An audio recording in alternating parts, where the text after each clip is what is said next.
दोस्तों नमस्कार, अभिनंदन, आभार। कैसे हैं आप लोग? Good evening, welcome to our channel your online partner and welcome in maths class.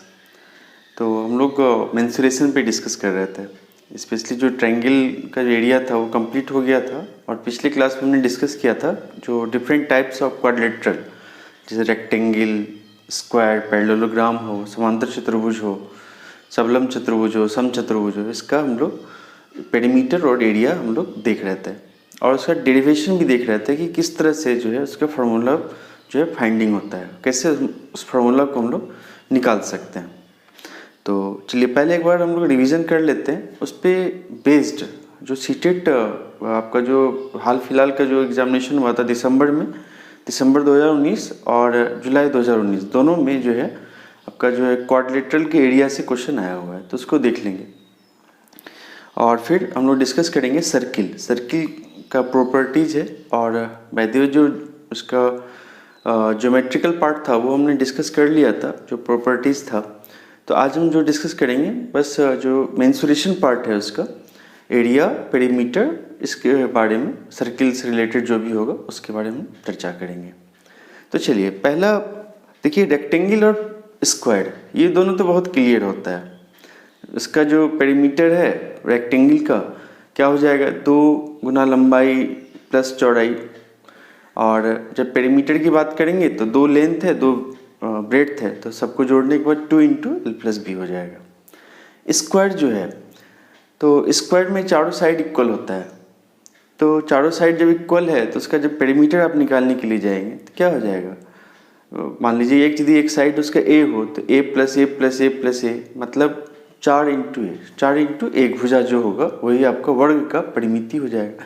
Area क्या हो जाएगा, रेक्टेंगल का स्पेशल केस है, A equal to L equal to B हो जाएगा, मतलब एरिया जो क्या हो जाएगा इस वर्ग का ए स्क्वायर। एक कोई एक भुजा हो तो उसका स्क्वायर करने से आप उसको वर्ग निकल जाएगा। और डायगोनल देख रहे थे हम लोग, तो डायगोनल जो था रेक्टेंगल का क्या था, root over L square plus B square का रूट ओवर।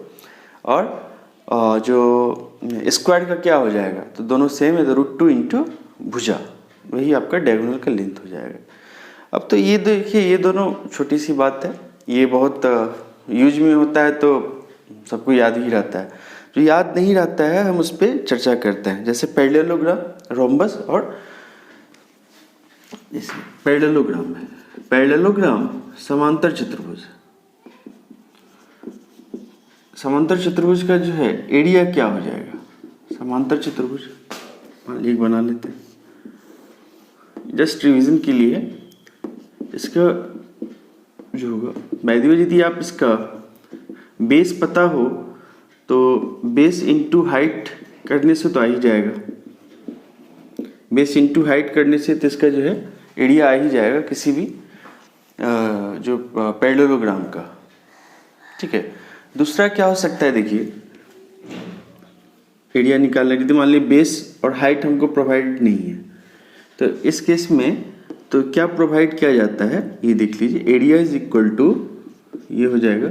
मान लीजिए कि कोई डायगोनल ले लिए हम, ये हमको पता है कि डायगोनल जो है 2 बराबर जो क्षेत्रफल में बांटती है आप पैरेललोग्राम को, मतलब इसका एरिया वही होगा जो इसका एरिया होगा।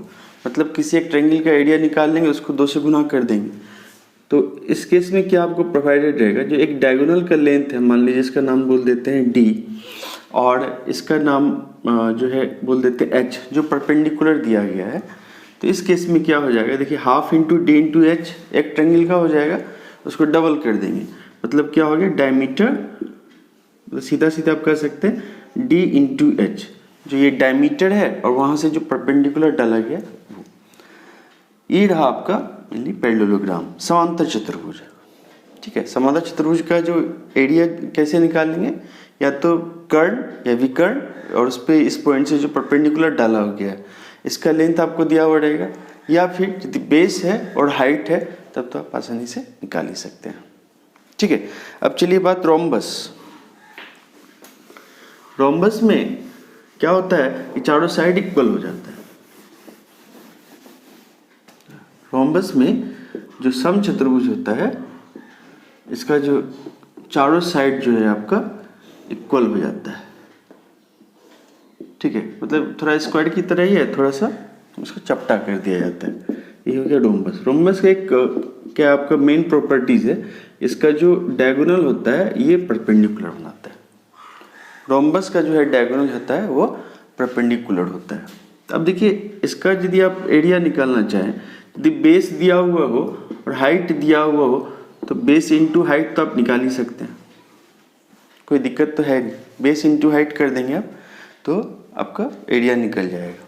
ठीक है, दूसरा क्या हो सकता है, देखिए फिर से वही लेते हैं। मान लीजिए कि ये जो डायगोनल है बी डी, इसका लेंथ डी लेते हैं, तो ये जो है ये भी परपेंडिकुलर है और इधर भी परपेंडिकुलर है। तो वैदिवत डायगोनल जो है समचतुर्भुज को भी दो बराबर क्षेत्रफल में बांटती है। तो किसी एक ट्रायंगल का निकाल लेंगे तो उसको डबल से गुना कर देंगे। तो यहाँ पे डी है और ये जो देखिए मान लीजिए इसको ओ ले लिए तो क्या हो जाएगा, डी इंटू ओ सी। ठीक है, उसको डबल कर देंगे तो 2OC का मतलब हो गया क्या, AC। तो सीधा कर देंगे इसको half into D1 into D2। मतलब ये क्या हो गया, जो दो विकर्ण है उसके गुणनफल का आधा जो होगा वही समचतुर्भुज का जो है आपको वॉल्यूम मिल जाएगा।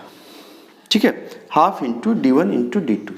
तो इस केस में जो है, जो रोम्बस का केस है उसमें आपको दो डायगोनल दिया रहेगा और दोनों डायगोनल का जो गुना करके जो 2 से यदि भाग दे दें तो आपका वो एरिया आ जाएगा। मान लीजिए पेरीमीटर रहता, पेरीमीटर तो सीधा है, चारों साइड इक्वल है तो 4 से गुना कर देंगे एक साइड को या चारों साइड को जोड़ दीजिए, एक ही बात है। ठीक है, तो ये रहा आपका समचतुर्भुज। अब बात करते हैं सबलम चतुर्भुज। सीटेट में सबलम चतुर्भुज पे काफ़ी क्वेश्चन आता है। तो हम लोग बेसिक कंसेप्ट तो देख लिए थे किस तरह से कैलकुलेट किया जाता है। तो आज जस्ट में एक रिवीजन देते हैं कि जो आपका ट्रेपेजियम है, सबलम्ब चतुर्भुज,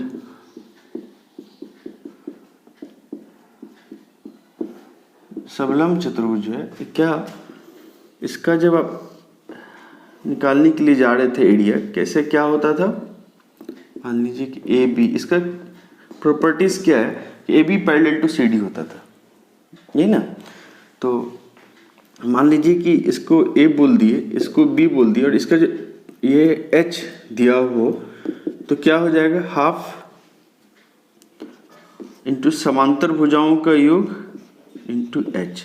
यही तो हमारा एरिया होता था, हाफ इंटू समांतर भुजाओं का योग। समांतर भुजा जो ये आपका parallel lines A plus B multiply by height H हो गया आपका। तो ये इसी तरह से हम लोग एरिया निकालते थे, है कि नहीं। तो इस पे सीधा सीटेट में क्वेश्चन काफ़ी बार आया हुआ है कि कोई समांतर भुजा का लेंथ दे देगा या हाइट दे देगा या एरिया दे देगा, तो सारे वेरिएबल में से एक छोड़ देगा तो उसी वेरिएबल को निकालना है, बाकी सबका वैल्यू आपको प्रोवाइड कर देगा। ठीक है, चलिए अब इसमें हम बात करते हैं। मान लीजिए कभी कभी इसका एक स्पेशल केस आता है, सीटेट में अभी तक ये क्वेश्चन आया नहीं है, हो सकता है जब डिफिकल्टी लेवल थोड़ा ऊंचा होगा तो आ जाए। तो मान लीजिए कि ये ए लेंथ है, हमको एच पता नहीं है। ठीक है, सबलम चतुर्भुज में यदि हमको एच पता नहीं रहे तो हम कैसे निकालेंगे, ये देखिए इसका जस्ट हम रिजल्ट आपको बता देते हैं। आप कैसे डिराइव किया जाए वो जानना जरूरी नहीं है। मान लीजिए ए है, ये बी है, ये सी है, ये डी है। ठीक है, तो k इज इक्वल टू, आप बोल दीजिए a minus B, K is equal to a minus B. मतलब ये हो गया जो दो पैरेलल लाइंस था उसका जो डिफरेंस हो गया उसको हम क्या कह रहे हैं, k। जो एक लाइन था ये, एक लाइन था ये, पैरेलल लाइन का जो डिफरेंस है वो वैल्यू बोल दी a माइनस बी हो गया। और ये जो आपका देखिए जो असमांतर भुजा है, जो नॉन पैरेलल है दो लाइन, उसका लेंथ भी हम लिखे। तो यदि आपको परपेंडिकुलर नहीं दिया रहेगा तो ये लेंथ आपको प्रोवाइडेड रहेगा, वहां से आप कैसे निकालिएगा ये देख लीजिए। और 2s इज इक्वल टू मान लेते हैं हम k plus C plus D. दूसरा कंडीशन हमारा ये है। ठीक है, पहला कंडीशन हो गया k equal to a minus B, जो डिफरेंस हो गया। और जो दूसरा कंडीशन ले रहे हैं 2s is equal to K plus C plus D. 2s is equal to K क्या हो गया, ये सी प्लस डी, ठीक है।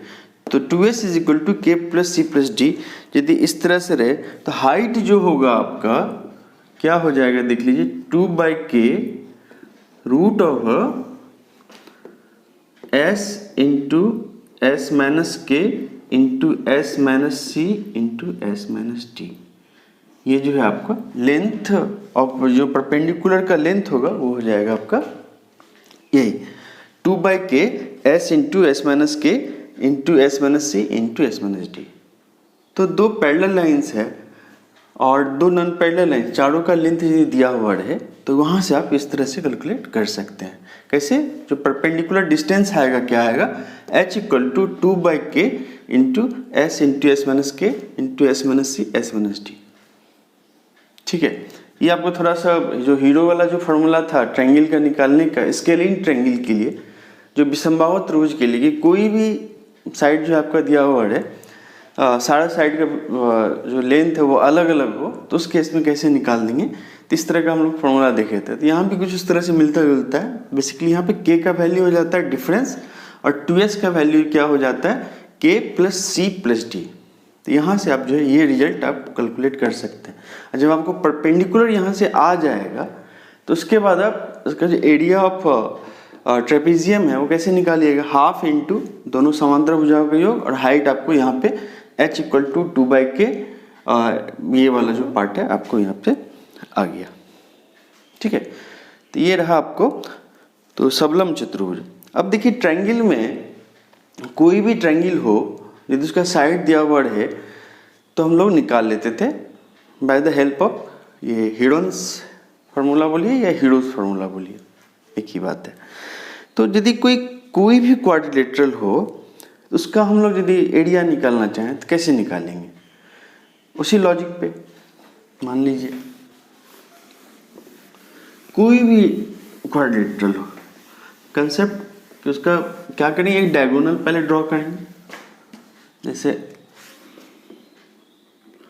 मान लीजिए कि हम एक अजीब तरह का जो है ट्रायंगल ड्रॉ करते हैं जो आपको देखने से अजीब लगेगा, ABCD। मान लीजिए कि हमको इसका जो है एरिया कैलकुलेट करना है, ठीक है। तो कैसे करेंगे, तो सबसे पहले कोई भी क्या काम करते हैं हम लोग, मान लीजिए यही ले लीजिए BD, कोई एक डायगोनल ले लिए, ठीक है। तो उस केस में इसके परपेंडिकुलर और यहाँ से आप ये परपेंडिकुलर डाल दीजिए, ठीक है। तो अब ये जो ट्रायंगल है इसका जब आप एरिया निकाल, मान लीजिए इसका लेंथ हम बता देते हैं डायगोनल का D, तो इस ट्रायंगल का एरिया हो जाएगा कि हाफ इंटू D इंटू ये जो परपेंडिकुलर डिस्टेंस है, ठीक है। मान लीजिए इसको बोल देते हैं H1, इसको बोल देते हैं H2, जो परपेंडिकुलर डिस्टेंस। तो इसका एरिया क्या हो जाएगा, half into D into H1, ठीक है। इस ट्रायंगल का एरिया क्या हो जाएगा, half into D into H2। दोनों को जोड़ देने के बाद तो हमारा क्वाड्रिलेटरल का एरिया निकल जाएगा। तो क्या बेसिकली हो गया, हाफ इंटू D, और ये जो दोनों सामने वाला जो वर्टेक्स है परपेंडिकुलर यदि आप दे दिए तो हमारा एरिया ये हो जाएगा, A equal to half into D into H1 plus H2। तो किसी भी क्वाड्रिलेटरल ये केस में जो ये आपका अप्लाई कर सकते हैं, ठीक है। दो ट्रायंगल का एरिया है, इस ट्रायंगल के एरिया प्लस इस ट्रायंगल के एरिया, तो ये हो गया half into D into H1। ये दोनों को जोड़ दिए हम लोग, यहाँ से आप कैलकुलेट कर सकते हैं। चलिए अब इस पे जो कुछ बेस्ड आपका क्वेश्चन आया हुआ है उसकी चर्चा करते हैं हम लोग। अच्छा, उससे पहले मान लीजिए एक आपका रूम पे काफ़ी क्वेश्चन आता है। जैसे रूम का जो चारों दीवार है, रूम का लंबाई चौड़ाई दिया हुआ है, हाइट दिया हुआ है, तो बोलेगा कि चारों दीवारों का क्षेत्रफल क्या होगा, area of all the 4 walls, जो चारों दीवार है। तो ये सामान्य सी बात है क्या, अब 4 दीवार है तो 2 दीवार जो है आपका लंबाई और हाइट से बनेगा और 2 दीवार जो है क्या बनेगा, जो चौड़ाई है और हाइट से बनेगा। मतलब 2 दीवार जो है L इंटू B करने से अब ये आ गया। दो दीवार जो मिलेगा आपको क्या, सॉरी L इंटू एच करने से दो दीवार जो मिलेगा वो आपको बेस इंटू ए करने से, यहाँ से आप जो एरिया होगा चारों दीवार का, फोर वाल का जो चारों वाल जो है टोटल एरिया क्या हो जाएगा, इस पे आपको क्वेश्चन आता है। जैसे 2h यहाँ से कॉमन ले लीजिए, L प्लस बी, यही आपका हो गया 2h equal to L plus B. ठीक है, चलिए इस पे भी हम लोग क्वेश्चन देखेंगे। तो हमारे पास पहला क्वेश्चन हम लेते हैं, ये आपका ये देखिए, हाँ सबलम्ब ट्रेपेजियम पे क्वेश्चन है। ये आपका जो है कब जुलाई में आया हुआ है, पेपर 2 का क्वेश्चन है, जुलाई पेपर 2 का। क्या क्वेश्चन है देखिए, the area of trapezium is 105 centimetre square है and its height is 7 centimetre. If one of the parallel side is longer than other by 6 centimetre then the length of the longer side in centimetre क्या होगा। किसी समलम्ब का क्षेत्रफल जो है 105 centimetre दिया हुआ है और उसका शीर्षलम्ब जो है 7 सेंटीमीटर है। यदि समांतर भुजाओं में से एक भुजा दूसरी से 6 सेंटीमीटर अधिक लंबी है तो उसकी भुजाओं का जो है लंबाई क्या होगा। आप कैसे करिएगा इसको, काफ़ी इजी क्वेश्चन है, फॉर्मूला पुटिंग। तो हमारा फॉर्मूला होता है हाफ इंटू हाइट इंटू जो आपका जो पैरेलल लाइंस है उसका योग, यही हो जाता था हमारा एरिया। यही तो होता था जो किसी भी ट्रेपेजियम का जो होता था एरिया, हम लोग इसी तरह से तो निकालते थे ट्रेपेजियम का एरिया। अब हाफ क्वेश्चन में हाइट जो दिया हुआ है आपका 7 सेंटीमीटर, शीर्षलम्ब 7 सेंटीमीटर, तो हाफ इंटू 7, और ये कह रहा है कि दो जो साइड है एक साइड दूसरे से जो है 6 सेंटीमीटर जो है ज़्यादा है। मतलब यदि आप इसका लेंथ किसी एक का यदि x ले लें तो दूसरा क्या हो जाएगा x प्लस 6 सेंटीमीटर जो है ज़्यादा होगा, तो एडिशन क्या हो जाएगा 2x प्लस 6। ठीक है, x प्लस 6 दोनों को जोड़ दिए, समांतर भुजाओं का योग, यही हो गया आपको एरिया। एरिया आपको प्रोवाइडेड यहाँ पे 105 सेंटीमीटर स्क्वायर। अब इसको सॉल्व करके हम लोग क्या x का वैल्यू तो ला ही सकते हैं। तो जो x का वैल्यू होगा वो एक छोटा वाला जो पैरेलल लाइन होगा और x प्लस 6 जो होगा वो बड़ा वाला जो पैरेलल लाइन होगा वो हो जाएगा। ठीक है, चलिए फिर से एक बार देख लीजिए। जस्ट हाइट है पैरेलल साइड्स का सम है इक्वल टू एरिया। तो हाइट 7 सेंटीमीटर दिया हुआ है, पैरेलल साइड जो है एक x है तो दूसरा 6 सेंटीमीटर ज़्यादा है, x प्लस 6 रख दिए। यहाँ से 105 आपको टोटल एरिया दिया हुआ, तो यहाँ से हम लोग सबलम्ब चतुर्भुज का जो है निकाल सकते हैं। ये रहा आपका जुलाई पेपर 2 का क्वेश्चन। नेक्स्ट और एक क्वेश्चन आपका आया हुआ था, अच्छा किसी भी अच्छा अभी जो एक हम लोग क्वेश्चन कर रहे थे कि कोई भी किसी भी तरह का यदि क्वाड्रिलेटरल हो तो उसका एरिया हम लोग कैसे निकालेंगे, उसी पे बेस्ड क्वेश्चन है। क्या है क्वेश्चन देखिए, क्वेश्चन है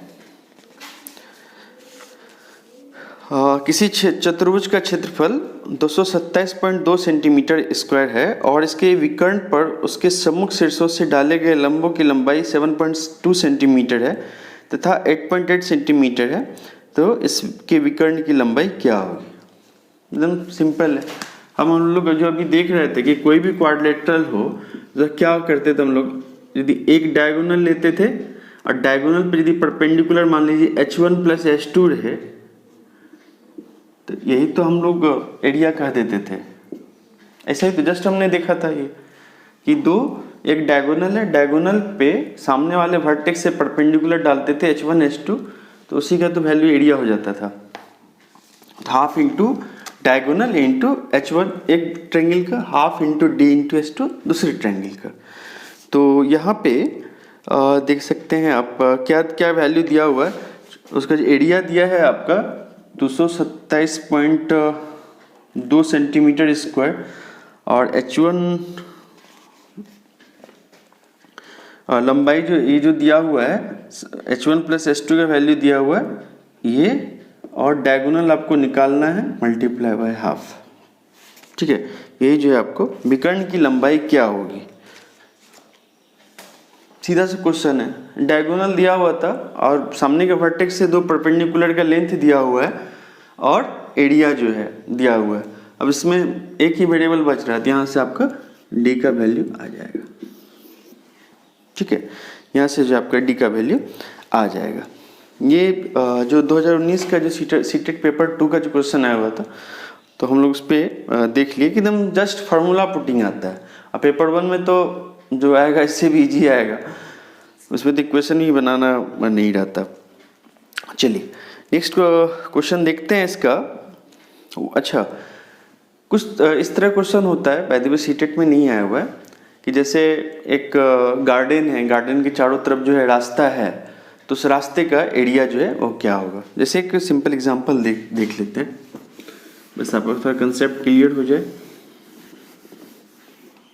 जैसे कोई भी हॉल है, मान लीजिए ये हॉल है, इसका जो मान लीजिए लेंथ है कि 12 मीटर, ये 10 मीटर, इसके चारों तरफ जो है 2 मीटर का जो है गैलरी है या रास्ता है, जो भी कह दीजिए। तो इसका जो है ये इधर भी 2 मीटर है रास्ता, ये भी 2 मीटर है, ये भी 2 मीटर है। ठीक है, तो इसका एरिया जो रास्ता जो है, इसका पूरा एरिया जो है ये क्या होगा, कैसे निकालेंगे। काफ़ी इजी क्वेश्चन है ये तो।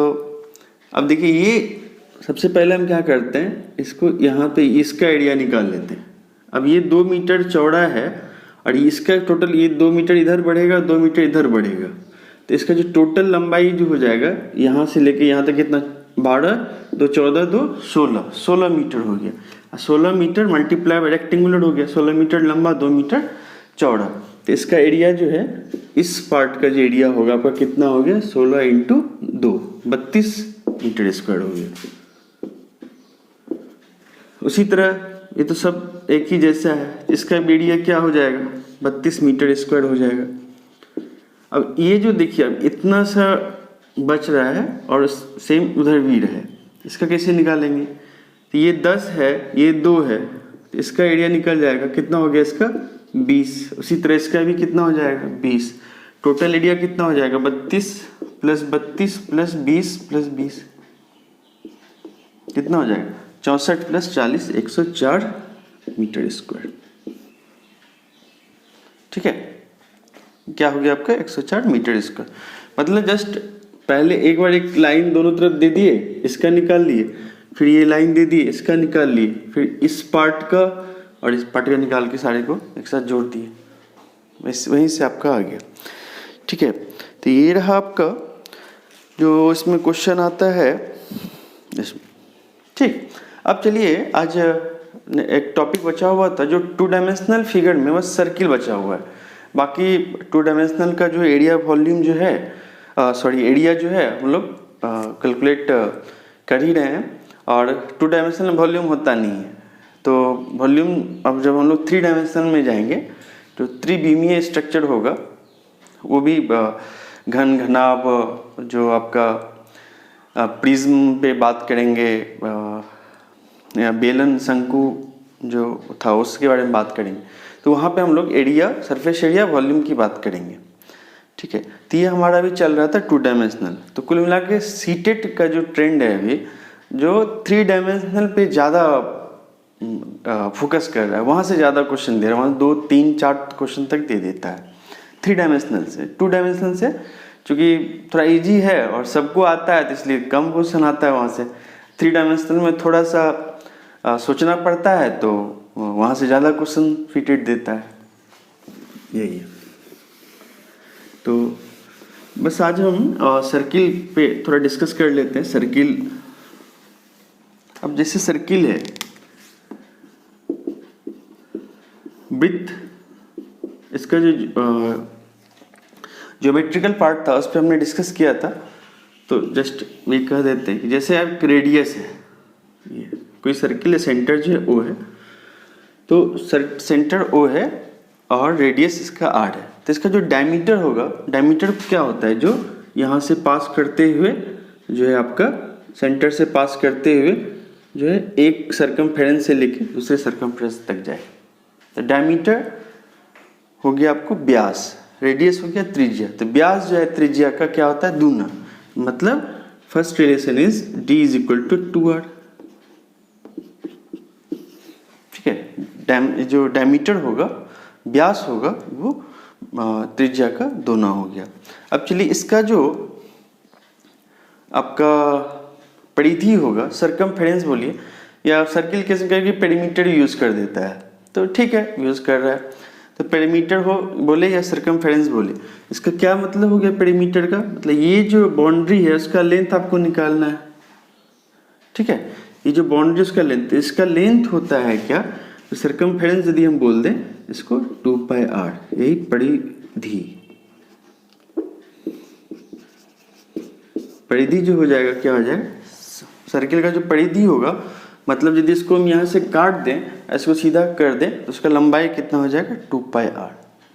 ठीक है, अब जो परिधि होगा, अब देखिए इस पे कुछ कभी कभी क्वेश्चन आएगा कि जो व्हील होता है, जैसे गाड़ी का चक्का है, तो एक बार जब वो रोटेट होगा तो कितना जाएगा, या 500 बार जब घुमा तो कितना दूरी जो है ट्रेवल करेगा, या फिर आप 10 किलोमीटर गए या तो उतना दूर जाने में जो आपका ये कितनी बार करेगा। तो बेसिकली जो परिधि की बात करते हैं, एक बार यदि फुल इसको घुमा दीजिएगा तो कितना डिस्टेंस तय करेगा 2πr।